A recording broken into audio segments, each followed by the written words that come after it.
заңгыраган 2 кабат 3 кабат ак сарайлардын ичинде эмне үчүн үй бүлөлөр бузулуп атат? Сүйүү жок. Ушуга турмушка чыктым, өмүр бою жакшы жашайм деп ойлойт. Мен бул жерге окууну бүттүм, өмүр бою ушул кесиптен мен аркасынан байыйм деп ойлойт. Жок, азыр баардыгы 2 минуттан ичинде өзгөрүп атат. Бүт. Адамдын акылы гибкий болуш керек.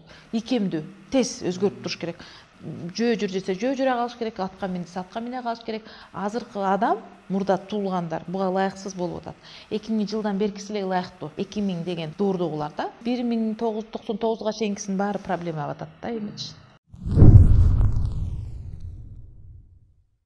А үчтөр болсо чыныгы мугалимдер да окута беришет. Сиз айткандай көрсөтүп окутуп аябай ачуусун келтирет. 3 айымдар. Сиз айткандай азыр көрсөтпөй окуткан 2 мисалы көрсөтпөй, аны 1 дагы көрсөтүп окутат, элдин баарын элдин көзүнчө муну алып койбойсуңбу, мынтпайсыңбы, башы жок деп айтат дагы, ошо менен аброюн түшүрүп салат мырзанын. 3 дагы ошондой. Ал 3 башында энергиясы бузулуп электе тили жетет тунчукпаганга. Биринчи түшүнүп көрөт, аябай камкор аял болот, тамак ашты аябай мол кылган, үйгө береке алып келген, өтө көп байлык бакыттын баарын алып келген аял болот башында. Анан кийин эгерде баарын өзү билип эле жасай берет бүт нерсени. Биздин устатыбыз мына Жанат Кожомжаров, менин устатым, ушул сүт сайды жайылткан, аябай сыйлайм, жакшы көрөм. Ушул бир да өзүчө Жанат агай. Анан айтат, аялы дагы бир, келиними 3 алдык дейт. Анан аялым сурап атат дейт, мына 3 ала берелиби келинди деп. Булар сүт сай менен жашашат дейм. Анан ала бер, 3 баарын өзү билет, ала бер дедим дейт. Анан айтат, аялым чалып дейт, Жанат, бул келинибиз бар жокту өзү билип кыла берет экен деп атат дейт. Анан ооба 3 да ал суратпай эле бар жокту жасай берет. Анан кийин биз эгоисттер аны талкалайбыз дегенде анан түшүнүп атам да, анткени бирлер эгоист, өзү мен деп гана ойлонот, менин келиним деп жүрөт, жакшы колдойт. Бирок 3-түн жан дүйнөсүн 3 эмнеге анчалык аракет кылып атат, түшүнбөйт эч ким. Ал иштей берет, аябай көп жумуш жасайт, акчанын баарын алып келет, үйгө ташыйт. Үйөт да, 3чү аябай көп. Анан ошону мен баарын жасадым, булар менин баардыгы мендей болуп кам көрүш керек деп ойлойт. Бирок ал жерде эч ким кам көрбөйт ага. Дагы деле мурункудай иштей бер, дагы деле бизди карай бер. Сен эчтеке болбойсуң, сен кыйынсың го, сен акча таап жүргөнсүң, дагы таап кел деп дагы сурай беришет. Бала чакасы өзгөчө 3 аялдын биринчи запкы чегет. Бул мисалы үчүн мына 3тө камкордук бар да.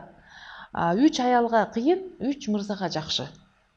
Энергия бирдей, бирок 2 мырза менен айымда башкача болуп атпайбы?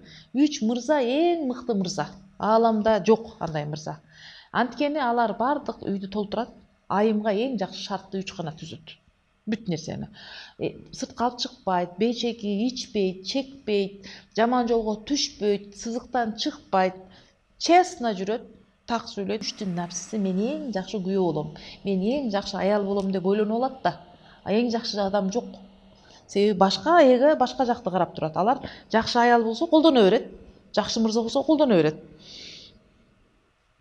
Жанындагы. Эч ким өзгөрөйүн дебейт.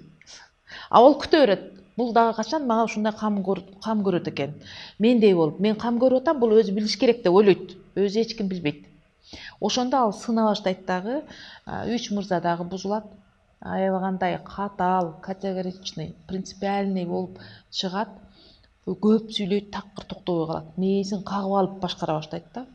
Немеден чыгарбай, чийинден чыгарбай. Мен айткандай болсоң бирдей эле болуп калат. Барбайсың, чыкпайсың, мындайсың деп. Тиги менен дос болбойсуң деп. Мырза дагы катуу кармайт, айым дагы ошондой кылып сындырып салышы мүмкүн да. Мен айткандай болот деп атат. Ошондо эң 3төр минуска түшкөндө 3 айымдан эң чоң запкыны балдар көрөт.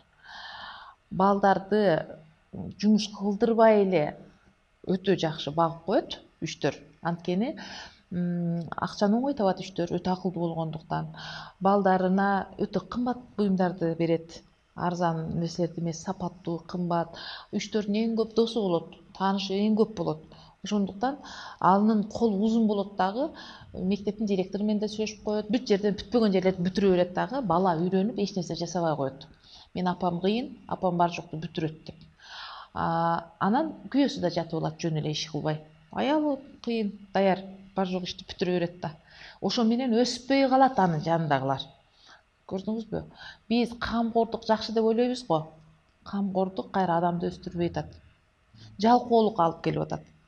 3 мырза бар жокту алып келе берет. Эми мени бул түшүнөт, менин аялым мени баалайт, кол чабат деп ойлойт. Аялы жок, каалабайт, кол чаппайт. Анткени камкордук деген сүйүү эмес. Камкордук жөн эле кам үй алып келди, акча берди. Акча, үй сүйүү эмес. 3-4 сүйүү жок. Муздак болот аларчы. Ошон үчүн адамдын бардыгы сүйүү издейт. Заңгыраган 2 кабат, 3 кабат ак сарайлардын ичинде эмне үчүн үй бүлөлөр бузулуп атат? Сүйүү жок.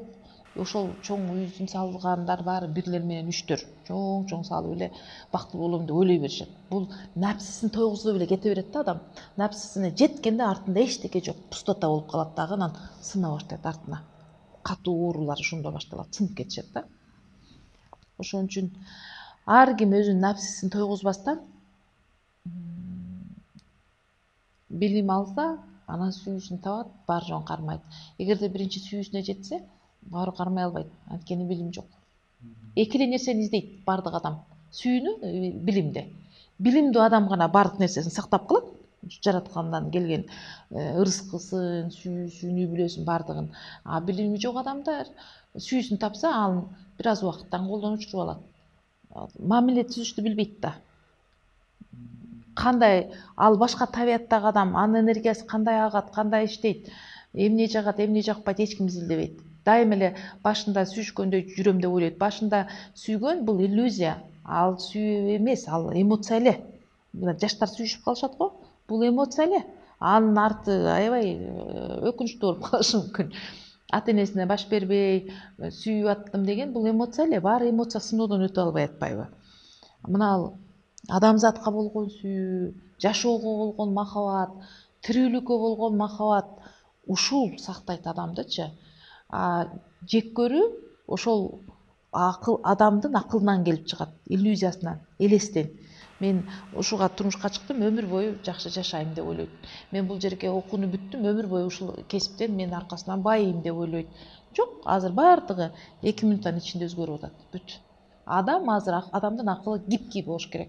Икемдүү, тез өзгөрүп туруш керек. Жөө жүр десе жөө жүрө калыш керек, атка мин десе атка мине калыш керек. Азыркы адам, мурда туулгандар буга ылайыксыз болуп атат. 2000 жылдан беркиси эле ылайыктуу. 2000 деген планетада доордогулар да. 1999-га чейинкисинин баары проблема атат да эмечи. Балдар менен сүйлөшө алышпайт.